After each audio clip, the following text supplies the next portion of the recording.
next class of, that is our organization management theory and organization behavior. Okay, അപ്പോൾ നമ്മളിന്നൊരു പുതിയ ക്ലാസ്സിലേക്കാണ്.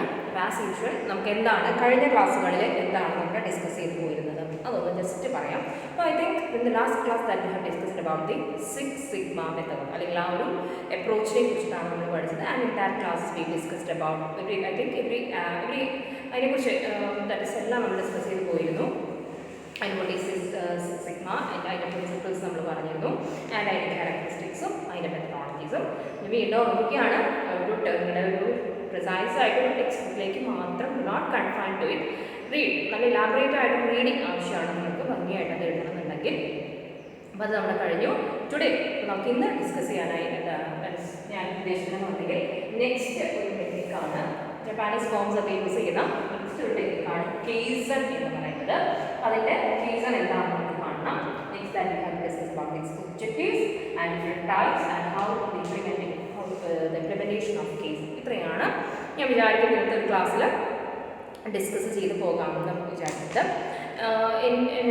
And I think that you have studied it here. First സെമ്മിലൊക്കെ പഠിച്ച് കാണും, management എന്നുള്ള paper ഉണ്ടായിരുന്നു.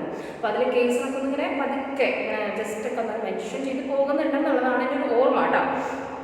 അപ്പോൾ anyway നമുക്ക് കേസിലേക്ക് കിടക്കാം അല്ലേ. അപ്പോൾ കേസ് എന്ന് പറയുന്നത് ദാറ്റ് ഈസ് മനസ്സിലാക്കി വയ്ക്കുക, ഒരു another famous concept that is used in Japanese form. Japanese forms use ചെയ്യുന്ന വേറൊരു കോൺസെപ്റ്റാണ്. ദാറ്റ് ഈസ് വളരെ ഫേമസ് ആയിട്ട് ഞാൻ യൂസ് ചെയ്യുന്ന ഒരു കോൺസെപ്റ്റാണ് എന്ന് പറയുന്നത്. ദാറ്റ് ഈസ് കേസൺ എന്ന് പറയുന്നത്.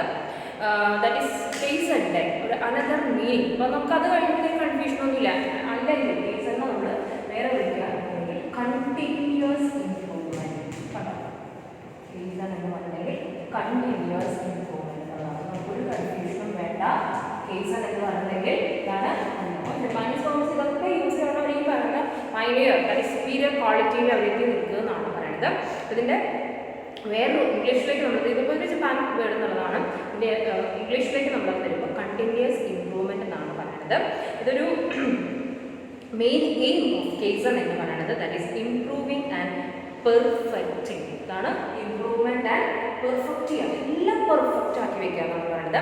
Perfecting all management process within A firm. ഒരു ഫേമിനകത്തുള്ള എല്ലാ മാനേജ്മെൻറ്റ് പ്രോസസ്സുകളും 100% പെർഫെക്റ്റ് എന്നല്ല, ആ രീതിയിലാക്കാനായിട്ട് ശ്രമിക്കുന്ന ജപ്പാനീസ് ഫേംസ് ഫോളോ ചെയ്യുന്ന മോസ്റ്റ് ഫേമസ് ആയിട്ടുള്ള അനദർ കോൺസെപ്റ്റാണ് ദാറ്റ് ഈസ് കേസ് എന്നത്.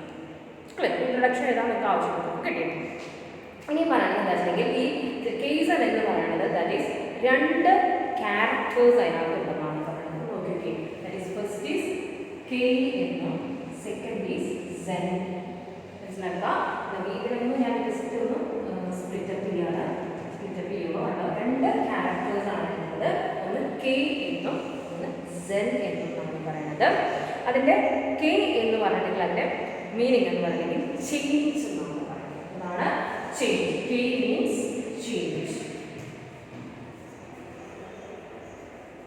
And Zen means good. T എന്നുള്ളത് കേസ് എന്നാണ് പറയുന്നത്. അപ്പോൾ രണ്ട് ക്യാരക്ടേഴ്സ് അതിനകത്തുണ്ടെന്നാണ് പറയുന്നത്. അപ്പോൾ അതിൻ്റെ ഇവിടുന്ന് കൂട്ടി വായിച്ചാൽ ചേഞ്ച് ഗുഡ്, നല്ലതിലേക്ക് മാറും. അത് തന്നെയാണ് പറയുന്നത് കണ്ടിന്യൂസ് ഇംപ്രൂവ്മെൻറ്റ് എന്ന് പറയുന്നത്. ഇതൊക്കെ നിങ്ങൾക്ക് ഇൻട്രൊഡക്ഷനായിട്ട് എഴുതാൻ പറ്റുന്ന കാര്യങ്ങളാണ് നമ്മൾ പറയുന്നത്. ഇനി എന്താണ് ഇതിനെക്കുറിച്ച് പറഞ്ഞത്? വളരെ എഫക്റ്റീവായിട്ടുള്ള ടൂളാണ് continuous improvement in small increments. മനസ്സിലാക്കി വയ്ക്കുക. ഇതിൽ ഇംപ്രൂവ്മെൻറ്റ് കാരണം ഒറ്റയടിക്കുന്നത് എല്ലാം കൂടെ ഒറ്റയടിക്ക് ശരിയാകുന്നതല്ല. നമ്മൾ പറയേ പയ്യത്തിന്നാൽ പനയും തിന്നാമെന്ന് നമ്മൾ പഴഞ്ചൊല്ലി പറയും. അപ്പോൾ അതേപോലെ പതുക്കെ എന്ത് ചെയ്യാം, ഒരു ഇൻക്രിമെൻറ്റ് കൂടി വന്നുകൊണ്ട് ഒരു പെർഫെക്ഷനിലേക്ക് എത്താം. അങ്ങനെയുള്ളൊരു കോൺസെപ്റ്റാണ് എന്ന് പറയുന്നത്. നമ്മൾ ഒരു ട്രാൻസ്ഫോർമേഷണൽ ചേഞ്ച് പെട്ടെന്ന് അല്ലെങ്കിൽ അതൊന്നും ഉണ്ടാവില്ല. ഒരു 5 years 6 years ഒക്കെ എടുക്കും. അങ്ങനെയല്ല, ഇതല്ല. ഫസ്റ്റ് ഡേയിൽ കുറേശ്ശെ മാറ്റങ്ങളായി വന്നുകൊണ്ട് ഇംപ്രൂവ്മെൻറ്റിലേക്ക് എത്തുന്നതാണെന്നാണ് പറയുന്നത്. അത് എന്താണ്? It's an effective tool of continuous improvements in small increments that make the process more efficient, effective, under control and adaptable. പിന്നെ പോയിട്ടുണ്ടെങ്കിൽ പതുക്കെ സ്ലോ ഗ്രാജുവലി ഇതിലേക്ക് എത്താൻ പറയുന്നത് നമ്മുടെ പ്രോസസ്സ് വളരെ എഫിഷ്യൻ്റ് ആകും, വളരെ ഇഫക്റ്റീവ് ആയിരിക്കും, മോർ അണ്ടർ കൺട്രോൾ ആയിരിക്കും ആൻഡ് അഡാപ്റ്റബിൾ ആയിരിക്കും എന്നാണ് പറയുന്നത്. ഓക്കെ, അതായത് ഒന്നും കൂടി നമ്മൾ അതിൻ്റെ ഇൻഡെപ്തിലേക്ക് പോവുകയാണെങ്കിൽ it focus on simplification by breaking down the complex process. നമ്മുടെ മൊത്തം ഒരു ഓർഗനൈസേഷനിലെ പ്രോസസ്സുകളുടെ എന്താണെന്നുള്ള ആ പ്രോസസ്സിനെ ഒന്നിങ്ങനെ ബ്രേക്ക് ഡൗൺ ചെയ്യും, ചെറിയ ചെറിയ ചെറിയ പാർട്സ് ആക്കിയിട്ട് മാറ്റിയിട്ട് സിംപ്ലിഫൈ ചെയ്യും. എന്നിട്ട് എന്ത് ചെയ്യാം, അതിനെ ഇമ്പ്രൂവ് ചെയ്യാം. അല്ലാതെ ഒറ്റയടിക്ക് എല്ലാം കൂടി ഇമ്പ്രൂവ് അല്ല, അതിൻ്റെ ഓരോരോ ഭാഗങ്ങളാക്കി തിരിച്ച് ഓരോ ഭാഗവും എന്ത് ചെയ്യാം, പെർഫെക്റ്റ് ചെയ്ത് കൊണ്ട് എല്ലാം മൊത്തം പെർഫെക്ഷനിലേക്ക് വരും. അതാണ് കെയ്സൺ കൊണ്ട് ഉദ്ദേശിക്കുന്നത്. ക്ലിയർ? ഇനി ശരിക്കും പറയുകയാണെങ്കിൽ ഇതിനൊന്നും കൂടി നമുക്ക് ഡിസ്ക്രൈബ് ചെയ്ത് പറയുകയാണെങ്കിൽ ഇതൊരു പോസിറ്റീവ് ആറ്റിറ്റ്യൂഡ് എന്നാണ് കെയ്സനെ കുറിച്ച് പറയുന്നത്. Of creating highest value and quality for the customer. കണ്ടപ്പോൾ ജപ്പാനീസ് നമ്മൾ ഒരിക്കലും കസ്റ്റമേഴ്സിനെ മറക്കുന്നില്ല.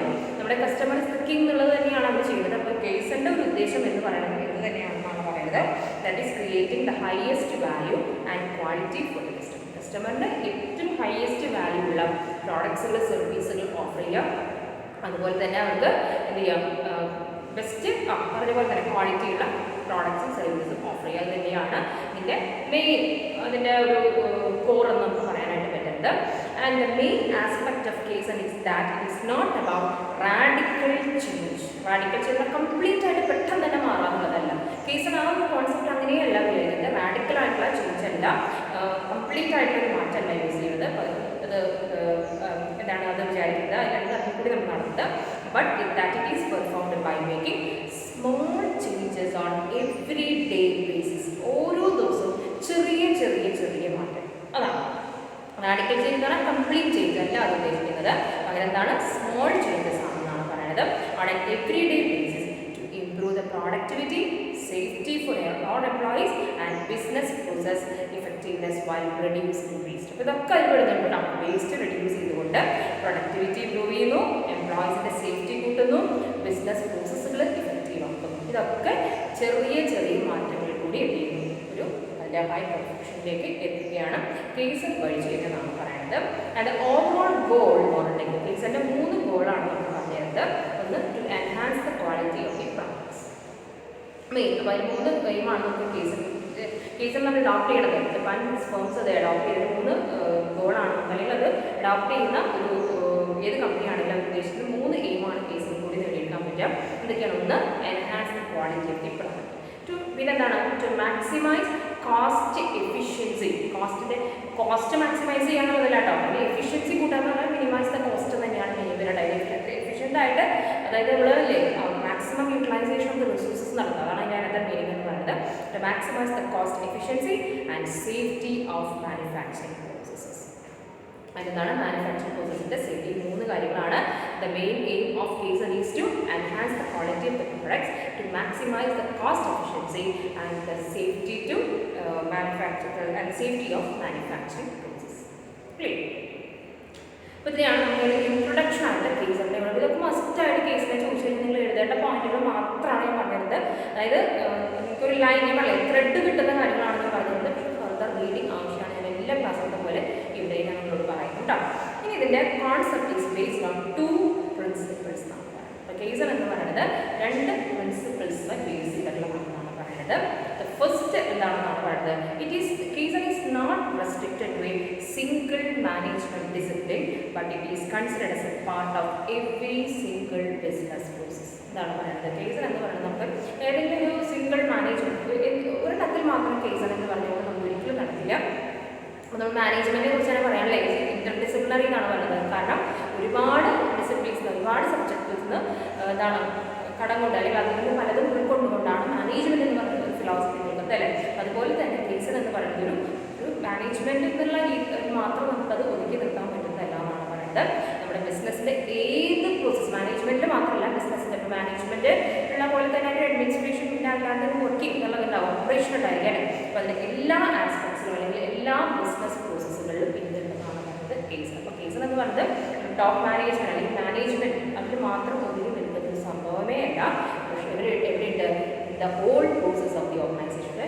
ഹോൾന്നല്ല പറയാം, എവറി പ്രോസസ്, അതായിട്ട് correct every process of the organization എന്തുണ്ടെന്നാണ് പറയുന്നത് കേസൺ. അപ്പോൾ അതാണ് അതിൻ്റെ ആദ്യത്തെ പ്രിൻസിപ്പിൾ പറയുന്നത്. ആൻഡ് സെക്കൻഡ് പ്രിൻസിപ്പിൾ എന്താണെന്നാണ് പറയുന്നത്, it is a continuous process എന്നാണ് പറയുന്നത്. That is supported by all members. ഇപ്പോൾ ഈ ജപ്പാനീസ് കമ്പനി പറയുന്ന കാര്യങ്ങളൊക്കെ പാർട്ടിസിപ്പേറ്റീവ് എന്നുള്ളത് മാത്രമേ ഉള്ളൂ. അതായത് എല്ലാവരും അതായത് ടോപ്പ് മാത്രം ആഗ്രഹിക്കുക അല്ലെങ്കിൽ ലോവർ വർക്കേഴ്സ് മാത്രം ചെയ്യുക, അങ്ങനെ നേടാൻ പറ്റുന്ന ഒരു കാര്യങ്ങളുമല്ല എന്നാണ് പറയുന്നത്. എല്ലാ മെമ്പേഴ്സിൻ്റെയും സപ്പോർട്ട് ആവശ്യമുള്ള കണ്ടിന്യൂസ് പ്രോസസ്സാണ് ദാറ്റ് ഈസ് കേസൺ എന്നാണ് പറയുന്നത്.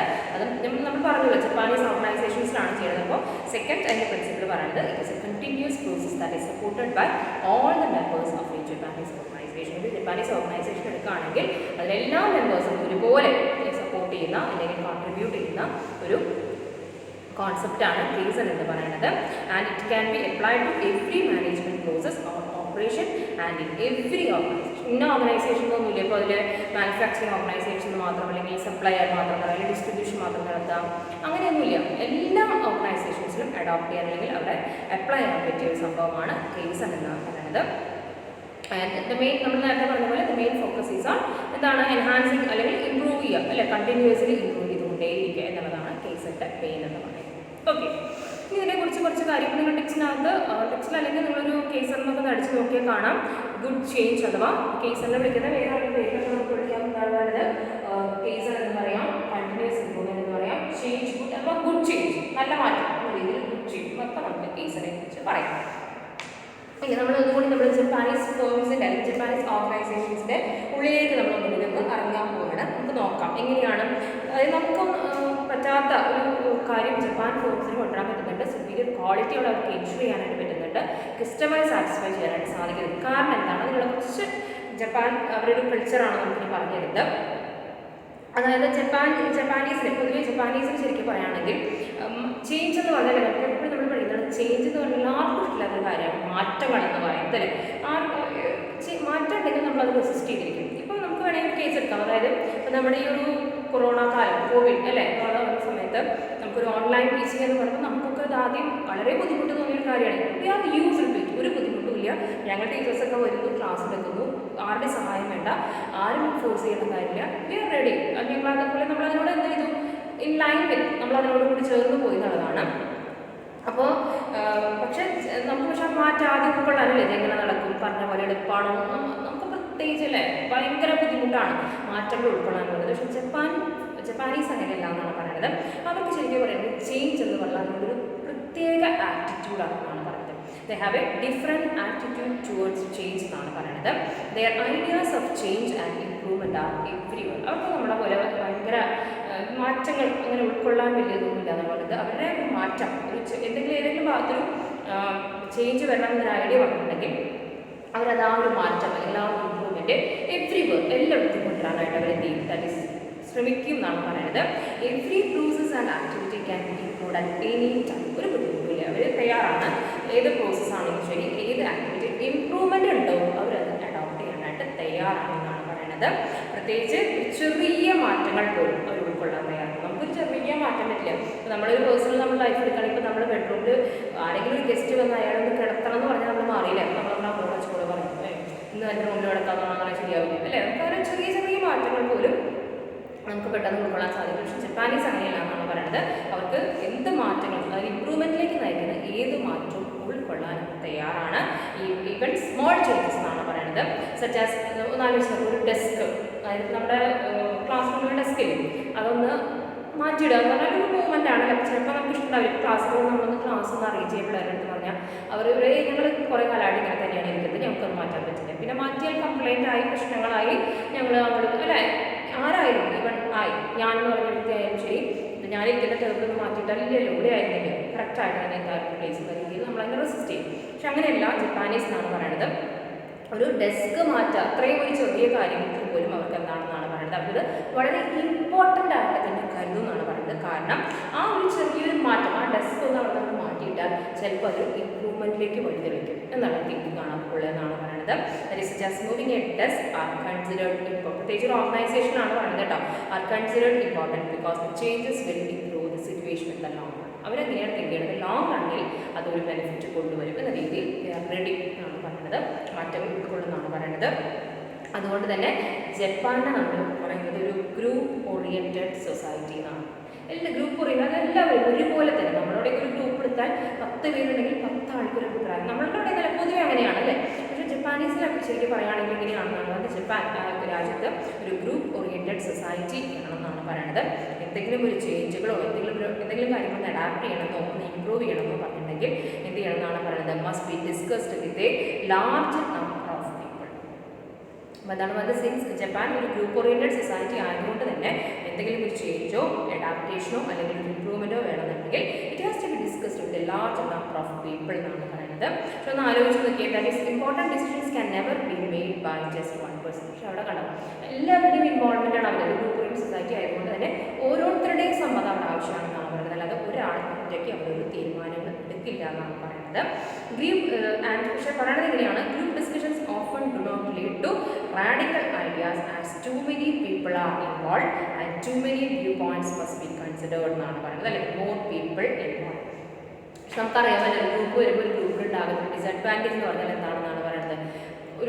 നമുക്കൊരു 10 ആളുടെ ഗ്രൂപ്പ് തന്നെയാണ്, 10 ആൾക്ക് 10 ഐഡിയാസും 10 ഒപ്പീനിയൻസും 10 വ്യൂ പോയിന്റ്സിലും ഉണ്ടായിരിക്കും എന്നാണ് പറയുന്നത്. അപ്പോൾ അതുകൊണ്ട് നമുക്ക് എന്ത് ചെയ്യാൻ പറ്റില്ല, ഒരു പെട്ടെന്ന് ഒരു കംപ്ലീറ്റ് ആയിട്ടുള്ള ഒരു മാറ്റം പെട്ടെന്നൊന്നും സാധ്യമില്ല എന്നാണ് പറയുന്നത്. അതായത് എത്ര പേര് അധികം ഉണ്ടോ അത്രയും കോംപ്ലിക്കേറ്റഡ് ആയി മാറും എന്നാണ് പറയുന്നത്. പക്ഷേ എന്താണെന്നാണ് പറയുന്നത്, radical changes such as drastic downsizing or adopting a strategy are very difficult to implement in a Japanese form. അതാണ് പറയുന്നത്. അപ്പോൾ ജപ്പാനീസ് ഫോം ഒരു ഗ്രൂപ്പ് ഓറിയൻറ്റഡ് സൊസൈറ്റി ആയതുകൊണ്ട് തന്നെ എല്ലാവരോടും ചർച്ച ചെയ്ത്, അതായത് കൊണ്ടുവരാൻ ഒരു കംപ്ലീറ്റ് മാറ്റം, അതാണ് അതിൻ്റെ നമ്മൾ കേസ് അഡോപ്റ്റ് കേസ് പറഞ്ഞു വരുന്നത്. എല്ലാവരോടും ഡിസ്കസ് ചെയ്ത് എല്ലാവരുടെയും സമ്മതപ്രകാരം ഒരു കംപ്ലീറ്റ് ചേഞ്ച് കൊണ്ടുവരിക എന്ന് പറയുന്നത് നടക്കില്ല. കാരണം it is a group oriented സൊസൈറ്റിയാണ്. അപ്പോഴാണ് നമ്മുടെ കേസറിൻ്റെ ഇമ്പോർട്ടൻസ് നമ്മൾ പറഞ്ഞു വരുന്നത്. അപ്പോൾ കേസറിലെ കേസ് നമ്മൾ പറഞ്ഞു റാഡിക്കൽ ചേഞ്ച് അല്ല, കംപ്ലീറ്റ് ചേഞ്ച് അല്ല അവിടെ വരാറ്. അത് തന്നെ ജപ്പാൻ സൊസൈറ്റിയിൽ അത് ഒരു റാഡിക്കൽ ചേഞ്ച് നടക്കാത്തതിനുള്ള റീസൺ പറയുന്നത് എല്ലാവരെയും ഒരു ഗ്രൂപ്പ് ഓറിയൻറ്റഡ് സൊസൈറ്റിയാണ് അവർ. എല്ലാവരുടെയും ഒരു ഗ്രൂപ്പിൽ എല്ലാവരുടെയും സമ്മതം വാങ്ങിക്കൊണ്ട് കാര്യങ്ങൾ ചെയ്യുക എന്ന് പറയുന്നത് ഇറ്റ്സ് നോട്ട് സോ ഈസി, ഒരു ഈസി ടാസ്കേ അല്ല എന്നാണ് പറയുന്നത്. അങ്ങനെ ഒരു സ്ട്രാറ്റജി അഡോപ്റ്റ് ചെയ്തുകൊണ്ട് അവരുടെ ജപ്പാനീസ് ഫേമിൽ മാറ്റങ്ങൾ കൊണ്ടുവരിക എന്ന് പറയുന്നത് അത്ര എളുപ്പമല്ല എന്നാണ് പറയുന്നത്. അതുകൊണ്ട് റാഡിക്കൽ ഡിസിഷൻസ് ജപ്പാൻ ഫേമുകളിൽ നടക്കാറില്ല. റാഡിക്കൽ എന്ന് പറഞ്ഞാൽ ഇപ്പോൾ മനസ്സിലാക്കുക ഒരു കംപ്ലീറ്റ് ആയിട്ടുള്ള കാര്യങ്ങൾ പെട്ടെന്ന് നടക്കാൻ അവിടെ എളുപ്പമല്ല എന്നാണ് പറയുന്നത്. അപ്പോൾ അവരവിടെ എന്താ ചെയ്യുക, സ്ലൈറ്റ് ആയിട്ടുള്ള സ്മോൾ ചേഞ്ചസുകൾ. അപ്പോഴാണ് നമ്മുടെ കേസറിൽ നമ്മൾ പറഞ്ഞത് എന്തായിരുന്നു, കേസറിൻ്റെ പ്രത്യേകത സ്മോൾ ചേഞ്ചസുകളാണ് വരുന്നത്, ചെറിയ ചെറിയ മാറ്റങ്ങൾ. നോട്ട് റാഡിക്കൽ ചേഞ്ച് എന്ന് പറയുന്നത് അവർ എന്ത് ചെയ്യാം, നടക്കില്ല. പകരം എന്താണ്, ചെറിയ ചെറിയ സ്മോൾ ചേഞ്ചസുകളാണ് അവിടെ വരുന്നത്. അതാണ് നമ്മൾ ശ്രദ്ധിക്കേണ്ട കാര്യം എന്ന് പറയുന്നത്. അവിടെ അപ്പോൾ അങ്ങനെ ഒരു കൾച്ചറിൽ കേസർ എന്ന് പറയുന്നത് വളരെ എഫക്റ്റീവായിട്ട് അവർക്ക് ഇംപ്ലിമെൻറ്റ് ചെയ്യാനായിട്ട് സാധിക്കും. കേസർ എന്താണെന്ന് മനസ്സിലായവർക്ക് ഇത് പെട്ടെന്ന് അത് പിടിച്ചെടുക്കാനായിട്ട് സാധിക്കുള്ളൂ. കേസറിൽ നമ്മൾ എന്താണെന്നാണ് പറഞ്ഞത്, that is improvement in small increments എന്നാണ് പറഞ്ഞത് അല്ലേ. അല്ലാതെ ഒരു കംപ്ലീറ്റ് ആയിട്ട് വലിയൊരു എല്ലാം ഉൾപ്പെടുത്തിക്കൊണ്ട് കംപ്ലീറ്റ് ഒരു മാറ്റം വരുന്നത് ജപ്പാൻ കൾച്ചർ അനുസരിച്ച് നടക്കില്ല. അവരെന്താ ചെയ്യുക വെച്ചിട്ടുണ്ടെങ്കിൽ ചെറിയ ചെറിയ ചെറിയ മാറ്റങ്ങൾ വേണ്ടി എന്ത് ചെയ്യുന്നതാണ് പറയുന്നത്, ദാറ്റ് ഈസ് അവിടെ പതുക്കെ മാറ്റങ്ങൾ കൊണ്ടുവരുന്നതാണ് പറയുന്നത്. And improvements in Japanese work place are often very slight ആയിട്ട്. ഇംപ്രൂവ്മെൻറ്റ്സ് വളരെ സ്ലൈറ്റ് ആയിട്ട് ചെറിയ ചെറിയതായിട്ടുണ്ടാവുള്ളൂ എന്നാണ് പറയുന്നത്. And would not be considered very significant from a western perspective. ഒരു വെസ്റ്റേൺ കൾച്ചറിലൊക്കെ നിന്ന് നോക്കുമ്പോൾ അവർ പറയാം ഇതാണ് അപ്പോൾ അത്ര വലിയ മാറ്റം. അപ്പോൾ നമ്മൾ നേരത്തെ പറഞ്ഞ എക്സാമ്പിൾ ഒരു ഡെസ്ക് മാറ്റം, ഒരു വെസ്റ്റേൺ കൾച്ചറിൻ്റെ വ്യൂ പോയിന്റ് നോക്കുമ്പോൾ ഇതാണ് ഇത്ര വലിയ മാറ്റം ഇവിടെ ഉണ്ടാക്കിയതെന്ന് ചിന്തിക്കും. പക്ഷെ അങ്ങനെയല്ല, അങ്ങനെ ആ ചെറിയ മാറ്റങ്ങളിൽ കൂടെ അവർ ചെയ്യുന്നു കംപ്ലീറ്റ് പെർഫെക്ഷനിലേക്ക് എത്തുന്നു. അങ്ങനെയുള്ള ഒരു കോൺസെപ്റ്റാണ് കെയ്സൺ എന്ന് പറയുന്നത്. ഞാൻ ആ അത്രയും പറഞ്ഞു വന്നതിൻ്റെ റീസൺ പിടികിട്ടിയും അതുകൊണ്ടാണ് ജപ്പാൻ ഫോംസുകളിൽ കേസൺ എന്നുള്ളത് ഇത്രയും പോപ്പുലറായിട്ട് യൂസ് ചെയ്തുകൊണ്ട് അവർ ഇത്രയും എന്താണ് നല്ലൊരു സക്സസ് ആയിട്ട് നിൽക്കുന്നതെന്നാണ് പറയുന്നത്. ക്ലിയർ? ഇത്രയാണ് നമുക്കവിടെ അറിഞ്ഞിരിക്കേണ്ട കാര്യങ്ങൾ എന്ന് പറയുന്നത്. ഇതൊക്കെ ഒന്ന് നന്നായി ശ്രദ്ധിച്ച് ബൈ ഹാർട്ടൊന്നല്ല അത് പഠിക്കേണ്ടത്, മനസ്സിലാക്കി എടുക്കുകയാണ് വേണം. Clear? That is we come to the end of discussing about what is kaizen എന്ന് നമ്മൾ ഡിസ്കസ് ചെയ്തു. Next that we are going to discuss about the objectives of kaizen എന്നുള്ളതാണ്. എന്താണ് ഒബ്ജക്റ്റീവ്സ് ഓഫ് കേസൺ? അപ്പോൾ അതിൻ്റെ ഒബ്ജക്റ്റീവ്സ് എന്ന് പറഞ്ഞിട്ട് നമുക്ക് ജസ്റ്റ് പോയിന്റ്സുകളൊക്കെയാണ് തന്നിരിക്കുന്നത്. അപ്പോൾ അത് ഒന്നും കൂടിയൊക്കെ ഒന്ന് നിങ്ങൾക്ക് തന്നെ ഓൺ ബിൽഡ് ചെയ്യാൻ പറ്റില്ല. അപ്പോൾ അതിന് ഫസ്റ്റ് കേസിൻ്റെ ഒബ്ജക്റ്റീവ് പറയുന്നത് to build ownership and establishing the acceptable working culture environment. First objective എന്താണെന്നാണ് പറയുന്നത്, ഒരു എല്ലാവർക്കും ആക്സെപ്റ്റബിൾ ആയിട്ടുള്ള ഒരു വർക്കിംഗ് കൾച്ചർ എൻവയോൺമെൻറ്റ് എന്ത് ചെയ്യാം, അത് ആ രീതിയിലൊരെണ്ണം ബിൽഡ് ചെയ്യാം, അല്ലെങ്കിൽ അതിലൊരെണ്ണം എസ്റ്റാബ്ലിഷ് ചെയ്യും. എല്ലാവർക്കും സമ്മതമായിട്ട് എല്ലാവർക്കും ഒരുപോലെ അല്ലെങ്കിൽ ഒരു കംഫർട്ട് സോണിൽ നിന്നുകൊണ്ട് ചെയ്യാൻ പറ്റുന്ന രീതിയിലുള്ള ഒരു വർക്കിംഗ് കൾച്ചർ എൻവയോൺമെൻറ്റ് കൊണ്ടുവരാമെന്നാണ് കേസിൻ്റെ ഫസ്റ്റ് ഒബ്ജക്റ്റീവായി പറയുന്നത്.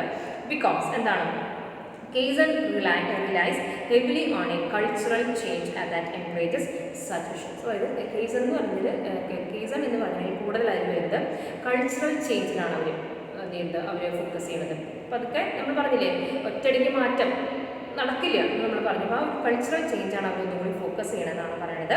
With who continually try to incrementally improve their jobs on processes. കണ്ടോ, കണ്ടിന്യൂസ് ആയിട്ട് ട്രൈ ടു ഇൻക്രിമെൻ്റ് ചെയ്യാൻ എന്താണ്, ഇൻക്രീസ് ചെയ്ത് കൊണ്ടുവരാം. കണ്ടിന്യൂസ് ആയിട്ട് പതുക്കെ ഇൻക്രീസ് ചെയ്യാം എന്നുള്ളതിലാണ് എന്ത് ചെയ്യുന്നത്, വിശ്വസിക്കുന്നത്.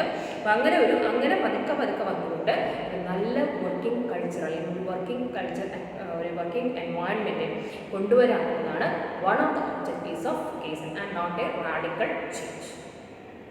Clear? And the second objective is to determine the capital cost projects. Capital cost projects determine ചെയ്യാനെന്ന് പറയുന്നത് one of the objectives of Kaizen ആണ്.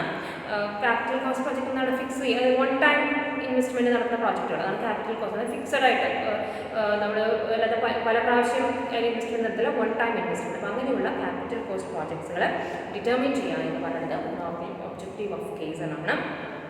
തേർഡ് ഒബ്ജക്റ്റീവ്സ് എന്താണെന്നാണ് പറയുന്നത്, to involve slow but steady improvement, incremental improvements ആണ്. പതുക്കെയാണെങ്കിൽ ഒരു study ആയിട്ടെന്ന് പറയില്ലേ, ഈ വർഷം 2% സെയിൽസ് ഇൻക്രീസ് ചെയ്തു, നെക്സ്റ്റ് ഇയറിൽ നമുക്കൊരു 2% തന്നെ കിട്ടില്ല, അപ്പോൾ 2 വർഷം കൂടി 4%, അങ്ങനെ സ്റ്റഡി ആയിട്ട്. എന്നാൽ ഈ കൊല്ലം 2% ഇൻക്രീസ് ഉണ്ടെങ്കിൽ നെക്സ്റ്റ് ഇയർ 1% താഴ്ന്നിട്ടുണ്ടെങ്കിൽ നമുക്ക് അവിടെ സ്റ്റഡി ഇൻക്രീസ് എന്ന് പറയാൻ പറ്റും. പക്ഷേ Kaizenൻ്റെ ഒബ്ജക്റ്റീവ് എന്ന് പറഞ്ഞാൽ എന്താണ്, പതുക്കെയാണ്, സ്ലോ ആയിട്ടുള്ള മാറ്റങ്ങളാണ് വരുന്നത്, പക്ഷേ വളരെ സ്റ്റഡി ആയിട്ട് വളരെ കോൺസ്റ്റൻ്റ് ആയിട്ട് പതുക്കെ ഒരിക്കലും ഡിക്രീസിങ്ങിലേക്കല്ല, പതുക്കെ ഇൻക്രീസിങ്ങിലേക്ക് കൊണ്ടുപോകും എന്നുള്ളതാണ്. അങ്ങനെ ഇംപ്രൂവ്മെൻറ്റ് നടത്തുക എന്നുള്ളതാണ് അനദർ ഒബ്ജക്റ്റീവ് ഓഫ് Kaizen എന്ന് പറയുന്നത്. Next objective is to create a participatory approach. അപ്പോൾ ഇത് ജപ്പാനീസിൻ്റെ എല്ലാ കോൺസെപ്റ്റ്സിലുള്ളതാണ്. Every member of the organization എന്ത് ചെയ്യാം, പാർട്ടിസിപ്പേറ്റ് ചെയ്യുക എന്നുള്ളതാണ്. On creativity and updated fashion design as per taste of the കസ്റ്റമറിൻ്റെ ടേസ്റ്റ് അനുസരിച്ചിട്ട് അതിൻ്റെ ഡിസൈനിങ്, ഫാഷൻ, എന്തെങ്കിലും ഏത് കാര്യം, ഇപ്പോൾ ഇവൻ ഏത് പ്രോഡക്ട്സുകളോ സർവീസുകളോ ഡ്രസ്സോ ഫർണിച്ചറോ എന്ത് കാര്യങ്ങളായിക്കോട്ടെ, ടേസ്റ്റ് ഓഫ് ദ കസ്റ്റമറിനനുസരിച്ച് അതൊന്ന് അപ്ഡേറ്റ് ചെയ്യുക എന്നുള്ളതാണ്. അങ്ങനെ ഒരു എല്ലാവരെയും ഉൾക്കൊള്ളിക്കുക, അവരുടെ ക്രിയേറ്റിവിറ്റി പുറത്തേക്ക് കൊണ്ടുവരാനായിട്ട് അവരെ ബൂസ്റ്റ് ചെയ്യും എന്നുള്ളത്. ദാറ്റ് ഈസ് എന്താണ്, ഒരു പാർട്ടിസിപ്പേറ്ററി അപ്രോച്ച് എന്നുള്ളത് നെക്സ്റ്റ് ഒബ്ജക്റ്റീവ് ഓഫ് Kaizen ആണ്. And the next one is to create zero defect production in the production line. Zero defect എന്ന് പറഞ്ഞതാണ്, ഒരു ആസ്പെക്ട്സ് എടുത്ത് നോക്കിയാൽ എന്തില്ല, ദാറ്റ് ഈസ് ഡിഫക്റ്റ്. ഒരു കോട്ടം നമുക്ക് കാണാനായിട്ട് സാധിക്കില്ല. സീറോ ഡിഫക്റ്റ് എന്ന് പറയുന്നത് ഒരു മാനേജ്മെൻറ്റ് ടൂളാണ്, മനസ്സിലാക്കി വയ്ക്കുക. അതായത് to do the right job the first time എന്നാണ് സീറോ ഡിഫക്റ്റിനെ കുറിച്ച് പറയും. To do the right job in the first time, ആദ്യം ചെയ്യുമ്പോൾ തന്നെ ശരിക്കും ചെയ്യും, അതാണ് തന്നെ സീറോ ഡിഫക്റ്റ്. അല്ലാതെ ഇത് ചെയ്ത് നോക്കിയിട്ട് തെറ്റിയാൽ നമുക്ക് അടുത്തത് ചെയ്യാം അല്ലേ, നമ്മളൊക്കെ പരീക്ഷിക്കുന്ന കാര്യങ്ങൾ തെറ്റായി തട്ടട്ടെ അടുത്ത് ശരിയാക്കാമല്ലോ. പക്ഷെ അങ്ങനെയല്ല സീറോ ഡിഫക്റ്റ് എന്നുള്ള കോൺസെപ്റ്റിൽ നമ്മൾ TQM പഠിക്കുമ്പോൾ സീറോ ഡിഫക്റ്റ് പഠിച്ചിട്ടുണ്ടെന്നാണ് ദാറ്റ് ഐ തിങ്ക്. TQM ഞാൻ സീറോ ഡിഫക്ട്സ് തന്ന് കാണാൻ വഴിയുണ്ട്. അതിൽ വരുന്ന ഒരു കോൺസെപ്റ്റാണ് സീറോ ഡിഫക്റ്റ് എന്ന് പറയുന്നത്. അപ്പോൾ അത് ഇത്രയുള്ള സീറോ ഡിഫക്റ്റ് എന്നുണ്ടെങ്കിൽ to do the right job the first time. അപ്പോൾ എന്ത് ചെയ്യുക, പ്രൊഡക്ഷൻ ലൈനിൽ നമ്മൾ പ്രൊഡക്ട്സുകളൊക്കെ പ്രൊഡ്യൂസ് ചെയ്യുന്ന സമയത്ത് അതിൽ സീറോ ഡിഫക്റ്റ് കൊണ്ടുവരാം. അല്ലാണ്ട് നമ്മൾ ആദ്യം ഒന്ന് പരീക്ഷിച്ച് അടുത്ത് ശരിയാക്കാം, അതിൽ ഒന്നുകൂടി ഇമ്പ്രൂവ് ചെയ്തിട്ട് അടുത്ത് ശരിയാക്കാം എന്നല്ല, ചെയ്യുമ്പോൾ ശരിയാക്കാം. ഇത്രയാണ് ദാറ്റ് എന്ന് പറയുന്നത് ഒബ്ജക്റ്റീവ്സ് ഓഫ് Kaizen എന്ന് പറയുന്നത്. നമ്മുടെ ഒബ്ജക്റ്റീവ്സ് ഓഫ് Kaizen ഡിസ്കസ് ചെയ്ത് കഴിഞ്ഞു. Okay, next that we are going to discuss about the types of Kaizen. Different types of Kaizen. 2 ടൈപ്സേ ഉള്ളൂ പഠിക്കാനായിട്ട്. അതിൽ ഒരു ടൈപ്പൊക്കെ ചിലപ്പോൾ നിങ്ങൾ മറന്നു പോയി കാണും. മാനേജ്മെൻറ്റിൽ നമ്മൾ കുറച്ചൊക്കെ പഠിച്ചു പോന്നിട്ടുണ്ട് എന്നുള്ളതാണ്. പക്ഷേ ഇറ്റ്സ് ഓക്കെ, ചിലപ്പോൾ അത് വിട്ട് പോയി കാണാൻ പറ്റുന്നത് എന്നുള്ളത്. അപ്പോൾ 2 ടൈപ്സ് ഓഫ് Kaizen ആണ്. ഫസ്റ്റ് ടൈപ്പ് എന്ന് പറയുന്നതാണ് ജെംപ. ഇതാണ് ഫസ്റ്റ് ഈസ് GEMPA. ജെംപ എന്ന് പറയുന്നത് ജെംപ എന്നാണ് പ്രൊനൗൺസിയേഷൻ പറയുന്നത്. നെക്സ്റ്റ് പറയുന്നതാണ് TEAN. TEIAN. 2 തരത്തിലുള്ള എന്താണെന്നാണ് പറയുന്നത് Kaizen ആണത്. ഒന്ന് ജെംപ, സെക്കൻഡ് ഈസ് TEAN. അല്ലേ, ജപ്പാനീസ് ടേമുകളാണ് അതുകൊണ്ട് പ്രൊനൗൺസിയേഷൻ അങ്ങനെ ആയിക്കൊണ്ട് നമ്മൾ അതിൻ്റെ സ്പെല്ലിംഗ് കറക്റ്റായിട്ട് പഠിക്കും. That first we are going to discuss about the JEMPA case. ഇതിനെക്കുറിച്ചാണ് നമ്മൾ ഡിസ്കസ് ചെയ്യാനായിട്ട് പോകുന്നത്. ഓക്കെ, അപ്പോൾ ഈ രണ്ടായാലും ചെയ്തത് നമ്മൾ ഈ പറയുന്ന JEMPA എന്നായാലും ടിയാൻ കേസ് എന്നായാലും ഉദ്ദേശം ഒന്നേ ഉള്ളൂ, പ്രൊഡക്ഷൻ ഹയർ പ്രൊഡക്ഷൻ ക്വാളിറ്റി സ്റ്റാൻഡേർഡ്സും ഡെവലപ്പ് ചെയ്യുന്നതാണ് കേട്ടോ. Develop the higher production and quality standards, അത് ഇമ്പ്രൂവ് ചെയ്യാന്നുള്ളത് തന്നെയാണെന്നാണ് പറയുന്നത്. And let's move to JEMPA കേസിലേക്ക് നമുക്ക് പോകാം. ഇതിൻ്റെ മസാക്കി ഇമാൻ എന്നാണ് നമുക്ക് പേരാണ്, വ്യക്തിയുടെ പേരാണ്. Chairman of kaizen institute, propounder the concept of JEMPA kaizen. ഈ JEMPA കേസ് എന്നുള്ളത് ആദ്യം കൊണ്ടുവന്നത് കേസൻ ഇൻസ്റ്റിറ്റ്യൂട്ടിൻ്റെ ചെയർമാൻ ഉണ്ട്, അദ്ദേഹത്തിൻ്റെ പേരാണ് മസാക്കി ഇമായി എന്നാണ്. എന്താണ്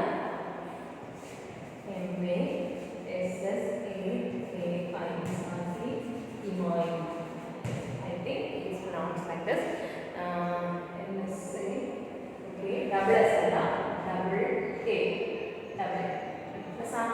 അദ്ദേഹമാണ് ഈ ഒരു കോൺസെപ്റ്റ് കൊണ്ടുവന്നതെന്നാണ് പറയുന്നത്. ഇനി എന്താണ് JEMPA എന്നുള്ളതിൻ്റെ മീനിങ് എന്ന് പറയുന്നത്?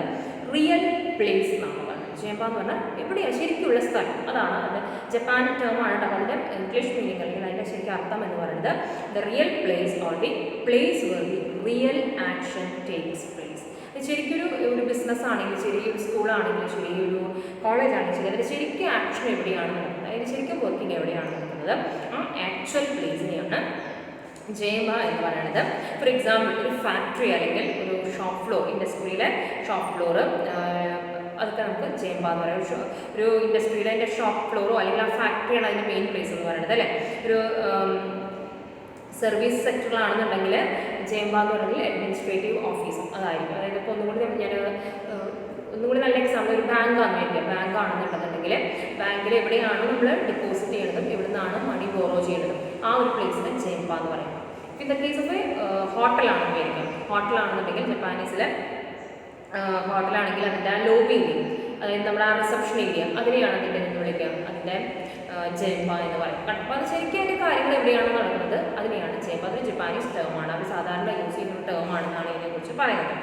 ഓക്കെ, ഇത് JEMPA കേസിനെ കുറിച്ച് പറയുന്നത് ഒരു ആക്ഷൻ ഓറിയൻറ്റഡ് അപ്രോച്ച് ആണെന്നാണ് പറയുന്നത്. അത് ഇതിനകത്ത് എന്തെങ്കിലും ആക്ഷൻ ഉണ്ട്, അതായത് അതിൻ്റെ മെയിൻ ഉദ്ദേശം എന്ന് പറയുന്നത് improvement activities that are performed in the actual work place. Actual work പ്ലേസിൽ പെർഫോം ചെയ്യുമ്പോൾ ഒരു ഓഫീസ്, ഒരു കോളേജ് ആണെങ്കിൽ അതിൻ്റെ അഡ്മിനിസ്ട്രേഷൻ ഓഫീസ് ഉണ്ടാവും അല്ലേ. അപ്പോൾ അവിടെയാണ് കൃത്യമായിട്ട് കുട്ടികളുടെ ഫീസ് അടയ്ക്കുന്നത്, കുട്ടികളുടെ എല്ലാ കാര്യങ്ങളും ചെയ്യുന്നത് അല്ലേ. അപ്പോൾ അവിടെയാണ് കാര്യമായിട്ട് എന്ത് ചെയ്യുന്നത്, വർക്ക് നടക്കുന്നത്. അപ്പോൾ അവിടെ ആക്ടിവിറ്റീസ് ഇമ്പ്രൂവ് ചെയ്യും. ഇപ്പോൾ ഒരു ഹോട്ടലാണെങ്കിൽ നമ്മൾ പറഞ്ഞു ലോബിയിലാണ് ആളുകളെ റിസീവ് ചെയ്യുന്നത്, ആളുകളെ ദാറ്റ് ഈസ് അവർ ഡിപ്പാർച്ചർ ചെയ്ത് പോകുന്നതൊക്കെ അവിടെ നിന്നാണ്. അപ്പോൾ അവിടെ ആക്ടിവിറ്റീസ് ഒന്ന് ബെറ്റർ ചെയ്യും എന്നുള്ളതാണ് ഈ JEMPA കേസ് കൊണ്ട് ഉദ്ദേശിക്കുന്നതെന്നാണ് പറയുന്നത്. And JEMPA case involves every aspect of every day work that can be improve. And ഈ JEMPA കേസിനകത്ത് എന്തുണ്ടെന്നാണ് പറയുന്നത്, നമുക്ക് ഇമ്പ്രൂവ് ചെയ്യാൻ പറ്റുന്ന എവ്രി ഡേ വർക്കുകളിൽ കുറേ കാര്യങ്ങളുണ്ടായിരിക്കും അല്ലേ. ആ എവ്രി ഡേ വർക്കുകളിലെ എല്ലാ ആസ്പെക്ട്സും, അതൊക്കെ എന്നും ചെയ്യണതല്ലേ, ഇത് ഇങ്ങനെയൊക്കെ മതി എന്ന രീതിയിൽ. ഇപ്പോൾ നമ്മൾ വന്ന് ക്ലാസ് എടുക്കുകയാണ് അല്ലേ, ക്ലാസ് റൂം എന്ന് പറയുന്നത് ഒരു ടീച്ചറിനെ സംബന്ധിച്ച് JEMPA ആണ്, that is the actual work place ആണ്. അപ്പോൾ അവിടെ നമ്മൾ എന്നും വന്ന് ക്ലാസ് എടുക്കുന്നത് ഇങ്ങനെയൊക്കെ പോരെ എന്നുള്ളതല്ല ഞാൻ പറയുന്നത്. കേസ് എന്നുള്ള JEMPA കേസിനനുസരിച്ച് പറയുന്നത് അവിടെ നമുക്ക് എന്തെങ്കിലും ഒന്നുകൂടി ബെറ്റർമെൻറ്റ്, അവിടെ ഒന്നുകൂടി ഇമ്പ്രൂവ്മെൻറ്റ് വരുത്താറുണ്ട്. കണ്ട ക്ലാസ് റൂം അത് ഞാൻ മനസ്സിലാക്കും. ആസ് എ ടീച്ചർ അതിലേക്ക് ക്ലാസ് റൂം എന്ന് പറയുന്നതാണ് JEMPA എന്ന് പറയുന്നത്. ഒരു actual teaching and learning happens അല്ലേ. അപ്പോൾ അവിടെ ഇമ്പ്രൂവ്മെൻറ്റ് നടത്തുക എന്നുള്ളതാണ് JEMPA കേസ് എന്ന് പറയുന്നത്. And the focus of JEMPA kaizen lies in small changes. Kaizen എന്ന് പറഞ്ഞാൽ ഇപ്പോഴും സ്മോൾ ചേഞ്ചസ് എന്നുള്ളത് ഓർത്ത് വയ്ക്കേണ്ടത്, നിങ്ങൾക്കത് ഓർത്ത് വെച്ച് എഴുതാവുന്ന ഒരു പോയിൻ്റാണ്. That will modify the overall success of the company. ആ ചെറിയ മാറ്റങ്ങൾ കൊണ്ട് മൊത്തം കമ്പനിയിൽ എന്താണ് ഒരു മോഡിഫിക്കേഷൻ, ഒരു മാറ്റം ഉണ്ടാകുന്നതാണ് എന്ന് പറയുന്നത്. അതാണ് JEMPA കേസിൻ്റെ മെയിൻ ഫോക്കസ് എന്ന് പറയുന്നത്. അതാണ് അത് ഫോക്കസ് ചെയ്തുകൊണ്ടാണ് ഈ JEMPA കേസ് പറഞ്ഞുകൊണ്ട്, അതായത് ആക്ച്വൽ വർക്ക് പ്ലേസിൽ മാറ്റങ്ങൾ കൊണ്ടുവരുന്ന ടൈപ്പ് ഓഫ് കേസിനെയാണ് നമ്മൾ JEMPA കേസ് എന്ന് പറയുന്നത്. ഓക്കെ, ഇനി എന്താണെന്നാണ് പറയുന്നത് JEMPA കേസ് മെത്തേഡ്സ് എന്ന് പറഞ്ഞാൽ രണ്ട് മെത്തേഡ്സുകളാണ് ഈ JEMPA കേസിനകത്തുള്ളത്. ഒന്ന് ക്വാളിറ്റി സർക്കിൾസും ഒന്ന് suggestion system. I think quality circles that we have discuss എന്നാണ് എനിക്ക് തോന്നുന്നത് അല്ലേ. ക്വാളിറ്റി സർക്കിൾ നമ്മൾ ഡിസ്കസ് ചെയ്ത് പോയിട്ടുണ്ട്. നമ്മൾ പറയുന്നത് ഒരു ഗ്രൂപ്പ് ഓഫ് അല്ലേ 6 തൊട്ട് 8 വരെയുള്ള, ജപ്പാനിലാണെങ്കിൽ ഓക്കെ 8 to 10 പീപ്പിൾ അല്ലേ, 8 തൊട്ട് 10 വരെയുള്ള സെയിം വർക്ക് ഏരിയയിലുള്ള അവരുടെ വർക്കിൻ്റെ ക്വാളിറ്റിയെക്കുറിച്ച് ഡിസ്കസ് ചെയ്യാൻ വരുന്നതാണ്. ക്വാളിറ്റി സർക്കിൾ നമ്മൾ ഡിസ്കസ് ചെയ്ത് പോയിട്ടുണ്ടായിരുന്നു. അപ്പോൾ അതിനകത്ത് 2 മെത്തേഡ്സുകളാണ്, അതായത് ഈ ജെമ്പ കേസും കൊണ്ടുവരാനായിട്ട് അഡോപ്റ്റ് ചെയ്യുന്ന 2 മെത്തേഡാണ്. ഒന്ന് നമ്മൾ പഠിച്ചിട്ടുള്ള ക്വാളിറ്റി സർക്കിൾസ് ആൻഡ് യൂണിവേഴ്സ് എന്നുള്ളത് അറിയാം, ആൻഡ് സജഷൻ സിസ്റ്റം. രണ്ടാമത്തെ സിസ്റ്റമാണ് സജഷൻ സിസ്റ്റം എന്ന് പറയുന്നത്. ക്വാളിറ്റി സർക്കിളിൽ നമ്മൾ പഠിച്ച പോലെ സ്പെഷ്യലൈസ്ഡ് ടീം ഉണ്ടായിരിക്കും. They voluntarily come and discuss about the quality related matters ആയിട്ട് അതിനെക്കുറിച്ച് ഡിസ്കസ് ചെയ്യും. And the suggestion system encourages the employees to submit the suggestions for improving the work process and customer satisfaction. കസ്റ്റമറിൻ്റെ സാറ്റിസ്ഫാക്ഷനും work പ്രോസസ്സുകളും improve ചെയ്യാനുള്ള വല്ല suggestions ഉണ്ടെങ്കിൽ എന്ത് ചെയ്യണം, അത് നിങ്ങളത് അതിനോട് സജഷൻസ് തരൂ, അത് സബ്മിറ്റ് ചെയ്യൂ എന്ന് അവരെ വർക്കേഴ്സിനെ എൻകറേജ് ചെയ്യും. ഫോഴ്സ് ചെയ്യാമെന്ന് പറയാൻ പറ്റില്ല, എൻകറേജ് ചെയ്യുന്ന ഒരു സംഭവമാണ് സജഷൻ സിസ്റ്റം എന്ന് പറയുന്നത്. അപ്പോൾ ഈ 2 സിസ്റ്റം വഴി എന്ത് ചെയ്യാമെന്നാണ് പറയുന്നത്, ജെമ്പ കേസ് ഇമ്പ്രൂവ് ചെയ്യും, അതായത് ആക്ച്വൽ വർക്ക് പ്ലേസ് ഇമ്പ്രൂവ് ചെയ്യാനായിട്ട് സാധിക്കും. അപ്പോൾ അതിലില്ല, അപ്പോൾ അതാണ് ദാറ്റ് ഈസ് ഒരു ടൈപ്പ് ഓഫ് കേസ് എന്ന് പറയുന്നത്. ക്ലിയർ? ഇനി രണ്ടാമത്തെ എന്താണെന്നാണ് പറയുന്നത്. അപ്പോൾ you got it, what is gemba kaizen എന്നുള്ളത് കിട്ടും. നെക്സ്റ്റ് പറയുന്നതാണ് ടിയാൻ കേസ്, TEIAN എന്നാണ് പറയുന്നത് കേട്ടോ. ഇത് നമ്മൾ പറഞ്ഞിരുന്നു, ജെമ്പ കേസ് നമ്മൾ പഠിച്ചത് എന്തായിരുന്നു, ഒരു ആക്ഷൻ ഓറിയന്റഡ് എന്നാണ് നമ്മൾ പഠിച്ചത് അല്ലേ. ഇറ്റ്സ് ആക്ഷൻ ഓറിയന്റഡ് എന്നാണ് പറയുന്നത്. പക്ഷെ ടിയാനെ കുറിച്ച് പറയുന്നതല്ല, ഇതെന്താണെന്നാണ് പറയുന്നത്, ഇതൊരു തിയറി ബേസ്ഡ് അപ്രോച്ചാണ്. ഇതിൽ കൂടുതൽ ഒരു തിയറിയാണ്. ആക്ഷൻ എന്ന് പറയുമ്പോൾ എന്തെങ്കിലുമൊക്കെ പെർഫോമൻസ് ഒക്കെ കാര്യങ്ങൾ നടക്കുന്നുണ്ട്. ടിയാൻ കേസ് എന്ന് പറയുന്നത് it's a theory based approach നമ്മൾ പറയുന്നത്, and refers to strategic improvements that are influenced by top management. എന്താണ് അതിനകത്തുള്ളത്, ദാറ്റ് ഈസ് അതൊരു എന്താണ് കുറച്ച് തന്ത്രപരമായിട്ട് ചില ഇമ്പ്രൂവ്മെൻറ്റുകളാണ്. അത് സ്ട്രാറ്റജി എന്ന് പറഞ്ഞാൽ വേറെ ആരും നമുക്ക് ആലോചിക്കേണ്ട 3 ലെവൽസിൽ ടോപ്പിനാണ് അതിൻ്റെ എന്ന് പറയുന്നത്. That are influenced by the top management എന്നാണ് പറയുന്നത്. ആൻഡ് ഇൻ ടിയാൻ കേസുകളിൽ എങ്ങനെയാണെന്നുണ്ടെങ്കിൽ that is here the implementation of new processes and practices play the most dominant. നമ്മുടെ കാര്യമായിട്ട് മെയിൻ എന്ന് പറഞ്ഞാൽ പുതിയ പുതിയ പ്രാക്ടീസുകൾ, പുതിയ പുതിയ പ്രോസസ്സുകൾ ഇംപ്ലിമെൻറ്റേഷനിലേക്ക് കൊണ്ടുവരും. അതാണ് ഇവിടെ നടക്കുന്നത് ടിയാൻ കെ. അതായത് മറ്റേ ജെമ്പയിലെങ്ങനെയായിരുന്നു ഉള്ളതിൽ ആക്ച്വൽ വർക്കിംഗ് പ്ലേസിൽ കൂടുതൽ ഇമ്പ്രൂവ്മെൻറ്റുകൾ വരുത്തുക എന്നുള്ളതായിരുന്നു. ഇവിടെ അങ്ങനെയല്ല, പുതിയ പ്രോസസ്സുകളും പുതിയ പ്രാക്ടീസുകളും എന്ത് ചെയ്യാം കൊണ്ടുവരാമെന്നാണ് പറയുന്നത്. And the overall goal of ടിയാൻ കേസിൽ are improved business and manufacturing practices. Business ഒന്ന് ഇമ്പ്രൂവ് ചെയ്യുക, ഉള്ള മാനുഫാക്ചറിംഗ് പ്രോസസ്സുകൾ ഒന്ന് എന്ത് ചെയ്യാണ്, ഇമ്പ്രൂവ് ചെയ്യുക എന്നുള്ളത് തന്നെയാണ് ഇതിൻ്റെ ഗോൾ എന്ന് പറയുന്നത്. ദ മോസ്റ്റ് പ്രോമിനൻറ്റ് ടിയാൻ കേസ് ആൻഡ് മെത്തേഡ്സ് ഇൻക്ലൂഡ്. അപ്പം നമ്മൾ ഓർത്ത് വയ്ക്കേണ്ട, ജെമ്പയിൽ നമ്മൾ 2 മെത്തേഡ് എന്നാണ് പഠിച്ചത്, ക്വാളിറ്റി സർക്കിൾസും സജഷൻ സിസ്റ്റംസും. പിന്നെ നമ്മൾ ജെമ്പ ഒരു ആക്ഷൻ ഓറിയന്റഡ് ആണെന്ന് പറഞ്ഞു. ടിയാൻ നമ്മൾ പറയുന്നത് എന്താണ്, ഒരു തിയറി ബേസ്ഡ് ആണെന്ന് പറയുന്നു. ഇനി നമ്മുടെ ടിയാൻ കേസിലെല്ലാം യൂസ് ചെയ്യുന്ന 2 മെത്തേഡ്സ് എന്നുണ്ടെങ്കിൽ ടോട്ടൽ ക്വാളിറ്റി കൺട്രോൾ, അത് നമ്മൾ പഠിച്ചിട്ടുള്ള TQM തന്നെ, ടോട്ടൽ ക്വാളിറ്റി മാനേജ്മെൻറ്റും just in time management, JIT ഇല്ലേ, JIT നമ്മൾ കേട്ട് കാണും അല്ലേ. അപ്പോൾ ഇത് രണ്ടുമാണ് ടിയാൻ കേസുകളിൽ യൂസ് ചെയ്യുന്ന 2 മെത്തേഡ്സ്. എന്തൊക്കെയാണ്, ഒന്ന് ടോട്ടൽ ക്വാളിറ്റി കൺട്രോളും ജസ്റ്റ് ഇൻ ടൈം മാനേജ്മെൻറ്റും. എന്താണ് ജസ്റ്റ് ഇൻ ടൈം മാനേജ്മെൻറ്റ് ഉണ്ടെങ്കിൽ നമുക്ക് എപ്പോഴാണോ സ്റ്റോക്ക് ആവശ്യമെങ്കിൽ ആ സമയത്തേക്ക് മാത്രം അത് കൊണ്ടുവന്ന് യൂട്ടിലൈസ് ചെയ്യാം. വേസ്റ്റേജ് ഓഫ് സ്റ്റോക്കും അങ്ങനെയുള്ളതൊക്കെ ഒഴിവാക്കാനായിട്ട് യൂസ് ചെയ്യുന്നതാണ് ജസ്റ്റ് ഇൻ ടൈം മാനേജ്മെൻറ്റ് എന്ന് പറയുന്നത്. ഇനി ഇത്രയാണ് നമ്മുടെ ടിയാൻ കേസിനെ കുറിച്ചിട്ട് പറയുന്നത്. ക്ലിയർ? നമ്മൾ 2 ടൈപ്സ് പഠിച്ചു, ഒന്ന് ജെമ്പ കേസ് ആൻഡ് ടിയാൻ കേസ്. ഇനി നമുക്ക് ഇതിൻ്റെ കുറച്ച് കാര്യങ്ങൾ, കേസ് ആൻഡ് സിസ്റ്റത്തിൻ്റെ കുറച്ച് കാര്യങ്ങൾ നമുക്ക് പറഞ്ഞു തരികയാണ്. അതായത് ഒരു കേസ് എടുത്തിട്ടുള്ള ഒരു എൻ്റർപ്രൈസ് ആണെന്ന് വിചാരിക്കുക. അതിലെ ഫസ്റ്റ് സ്റ്റെപ്പ് എന്ന് പറഞ്ഞിട്ടുണ്ടെങ്കിൽ that is A corporate culture എന്നാണ് പറയുന്നത്. എന്താണ് ഒരു കോർപ്പറേറ്റ് കൾച്ചർ? അതിൽ എല്ലാവരും ഒരു കോർപ്പറേറ്റ് പറഞ്ഞിട്ടുണ്ടെങ്കിൽ അതായത് ഒരു ഓർഗനൈസേഷനാണ്. ആ ഓർഗനൈസേഷനെല്ലാം വളരെ സിസ്റ്റമാറ്റിക് രീതിയിൽ ചെയ്തു പോകുന്ന രീതിയിൽ അതിനാണ് കോർപ്പറേറ്റ് കൾച്ചർ എന്ന് പറയുന്നത്. That motivates the employees and rewards them for improving work and business processes.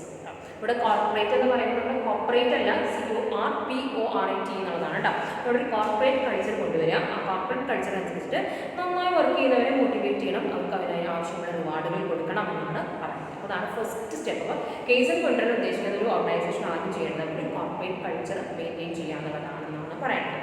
ഇനി കേസിനെ കുറിച്ച് പറയുന്നത് ഇതൊരു പ്രോസസ് ഓറിയന്റഡ് അപ്രോച്ചാണ്. അപ്പോൾ ഫസ്റ്റ് പോയിന്റ് കിട്ടിയത് എന്താണ്, കോർപ്പറേറ്റ് കൾച്ചർ കൊണ്ടുവരിക.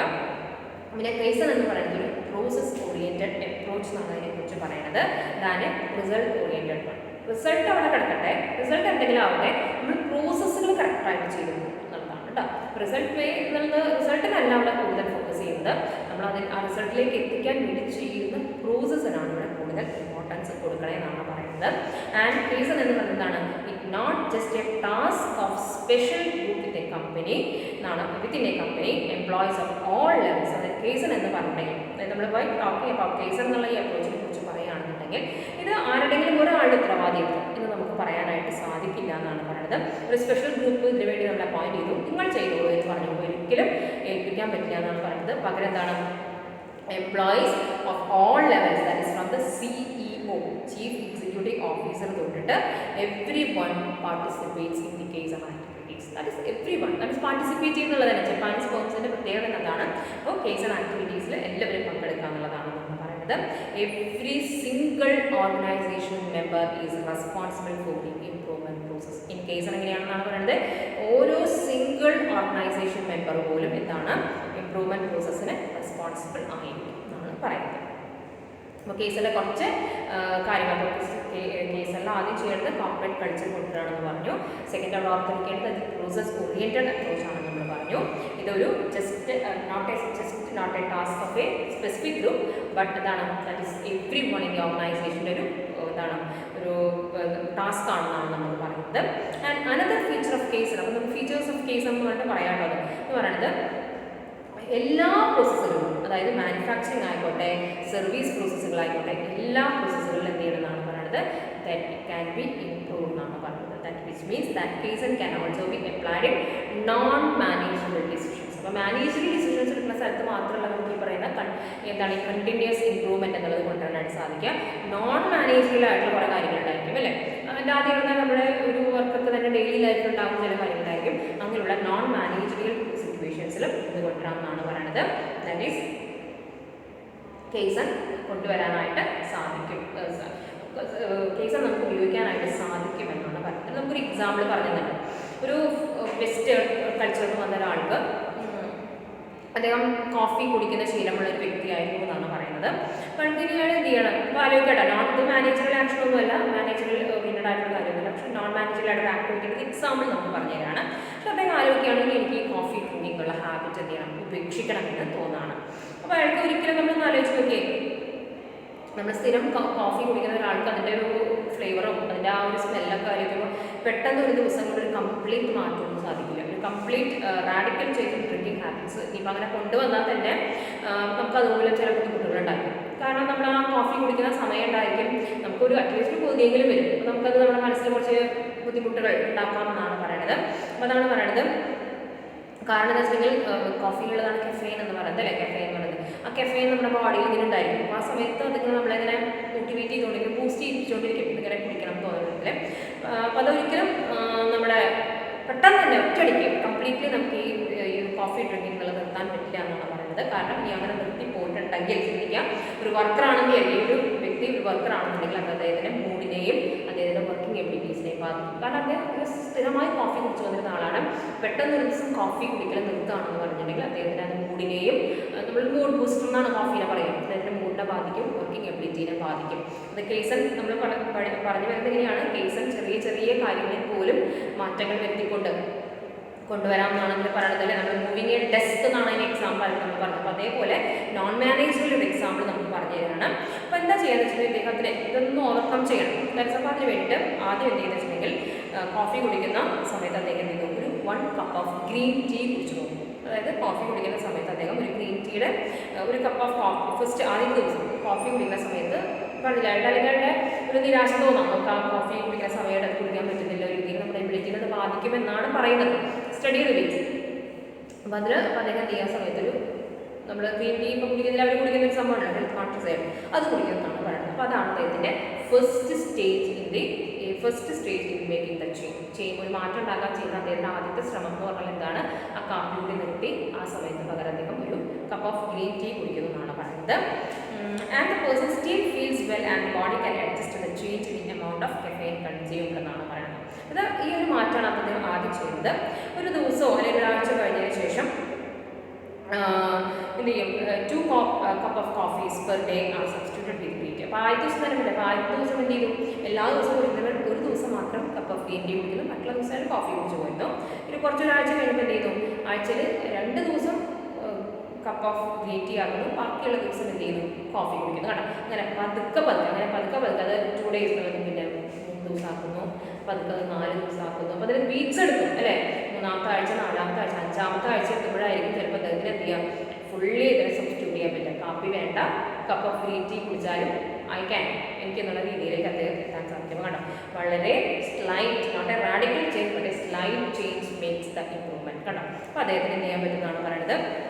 Entirely switch entirely to green tea. അദ്ദേഹത്തിന് ഇറ്റ് ഈസ് വെരി ഈസി ആയി മാറുന്നതാണ് പറഞ്ഞത്. പിന്നെ വലിയ ബുദ്ധിമുട്ടൊന്നും ഇല്ലാതെ, കാരണം ഹി യൂസ്ഡ് ടു, ഒരു മാസം കൊണ്ടൊക്കെ നമുക്കൊരു ഹാബിറ്റ് മാറ്റിയെടുക്കാം അല്ലേ, അങ്ങനെ മാറ്റിയെടുക്കാനായിട്ട് സാധിക്കും എന്നാണ് പറയുന്നത്. അപ്പോൾ അത് കണ്ടോ, അത് നമുക്ക് വളരെ സില്ലി ആയിട്ട് തോന്നുന്ന എക്സാമ്പിൾ പറയുന്നത്, പക്ഷേ ജപ്പാൻ ഫോംസിൽ ഇങ്ങനെ ഒരു കോൺസെപ്റ്റിലാണ് കാരണം അദ്ദേഹം അത് ചെയ്തിരുന്നെങ്കിൽ അദ്ദേഹത്തിൻ്റെ വർക്കിനെ അത് വർക്കിനെ ബാധിക്കാൻ പാടില്ല. കാരണം ഫുൾ ക്വാളിറ്റി, കംപ്ലീറ്റ് ക്വാളിറ്റിയാണ് എൻഷുർ ചെയ്യുന്നത്, കണ്ടിന്യൂസ് ഇംപ്രൂവ്മെൻ്റ് ആണ് ദാറ്റ്സ് കേസർ പോലെയുള്ളതൊക്കെ നോക്കുന്നത്. അപ്പോൾ അങ്ങനെയുള്ള ചില കാര്യങ്ങളിൽ എന്ത് ചെയ്യാം, മാറ്റങ്ങൾ വരുത്താനും കേസർ എന്നത് യൂസ് ചെയ്യാം എന്നാണ് പറയുന്നത്.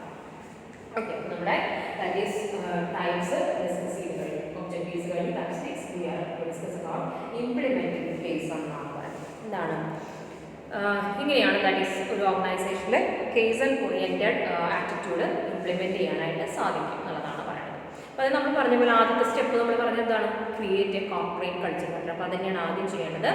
Encourage A corporate culture in which new ideas R reward, പുതിയ ഐഡിയാസ് റിവാർഡ് ചെയ്യും.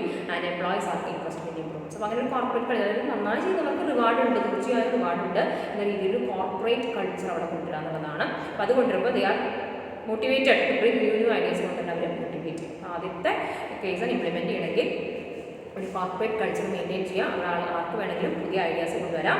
അപ്പോൾ എംപ്ലോയീസ് മാറ്റങ്ങൾ, ഇംപ്രൂവ്മെൻറ്റ്സുകൾ അനുസരിച്ച് അവർക്ക് എന്ത് ചെയ്യാം, ഇംപ്രൂവ്മെൻറ്റ് വരുത്താൻ ആഗ്രഹിക്കുന്ന രീതിയിലുള്ള സജഷൻസുകൾ അവർക്ക് നൽകാമെന്നാണ് പറയുന്നത്.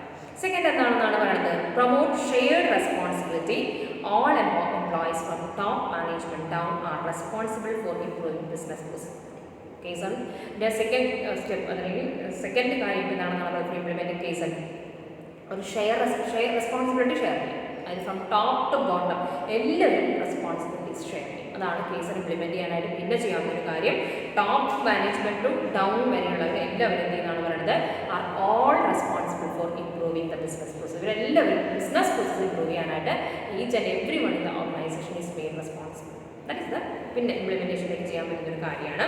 പിന്നെ എന്താണ് പറയുന്നത്, ഇംപ്ലിമെൻറ്റ് ചെയ്യണമെങ്കിൽ case stress that even small processes can be improve. എന്താ ചെയ്യുക, ചെറിയ പ്രോസസ്സുകൾ പോലും നമുക്ക് ഇമ്പ്രൂവ് ചെയ്യാൻ പറ്റും എന്നുള്ളൊരു അതൊന്ന് ഊന്നൽ നൽകിക്കൊണ്ട് തന്നെ പറയാം. അല്ലാതെ അതൊരു ചെറിയ പ്രോസസ്സല്ല, അതിൽ എന്തൊരു ഇമ്പ്രൂവ്മെൻറ്റ് നടത്താം എന്ന രീതിയിലല്ല ചെയ്യേണ്ടത്. അങ്ങനെ ചെറിയ പ്രോസസ്സുകൾ പോലും ഇമ്പ്രൂവ് ചെയ്യാൻ പറ്റുമെന്ന രീതിയിൽ എന്ത് ചെയ്യണം, അത് കാണണം. അങ്ങനെ പറ്റുമെന്നാണ് കേസർ. അപ്പോൾ കേസർ ഇംപ്ലിമെൻറ്റ് ചെയ്യാൻ പറ്റുന്ന ഒരു കാര്യം എന്താണ്, ചെറിയ പ്രോസസ്സുകളിൽ പോലും മാറ്റം വരുത്തിക്കൊണ്ട് അത് വലിയ രീതിയിലേക്ക് പോകാനായിട്ട് സാധിക്കും.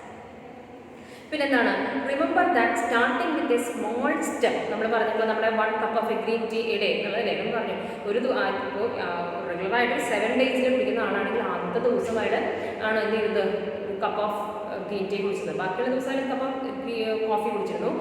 ഒരാഴ്ച കഴിഞ്ഞപ്പോൾ ആഴ്ചയിൽ 2 ദിവസം ഗ്രീൻ ടീ കുടിച്ചു തുടങ്ങി. ബാക്കി 5 ദിവസമായിട്ട് എന്ത് ചെയ്തു തുടങ്ങി,